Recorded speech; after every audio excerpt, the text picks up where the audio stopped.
عورت کی طرف سے فضولی کا قبول کرنا، اس کا کیا حکم ہے؟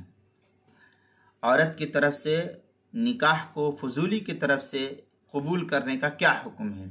چنانچہ ایک شخص نے مجلس نکاح میں گواہوں کے سامنے یہ کہا کہ میں نے اپنا نکاح فلاں لڑکی سے کیا۔ اس پر مجمع میں سے ایک دوسرے شخص نے کھڑے ہو کر لڑکی کی طرف سے قبول کر لیا، تو یہ فضولی کا لڑکی کی طرف سے قبول کرنا بالاتفاق لڑکی کی اجازت پر یہ نکاح موقوف ہوگا۔ اگر لڑکی نے معلوم ہونے پر اس نکاح سے رضامندی کا اظہار کیا اور رضامندی ظاہر کی یا یہ کہ صراحتاً قبول کر لیا تو یہ نکاح نافذ ہو جائے گا، اور اگر اس نے صراحتاً اس کی اجازت یا کنایتاً نہیں دی تو یہ نکاح منعقد نہیں ہوگا۔ چنانچہ اس مسئلے کو فتاوی دارالعلوم دیوبند کی 7ویں جلد صفحہ 185 پر نقل کیا گیا۔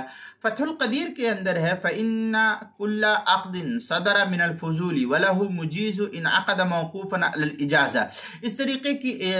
اس طریقے کی عبارت جو ہے فتح القدیر، جو مکتبہ اشرفی بک ڈپو دیوبند کا ہندی نسخہ ہے، اس کی 3 جلد صفحہ 297 پر نقل کیا گیا ہے۔ کتاب المسائل اس کی 4 جلد صفحہ 149 پر بھی اس کو نقل کیا گیا ہے۔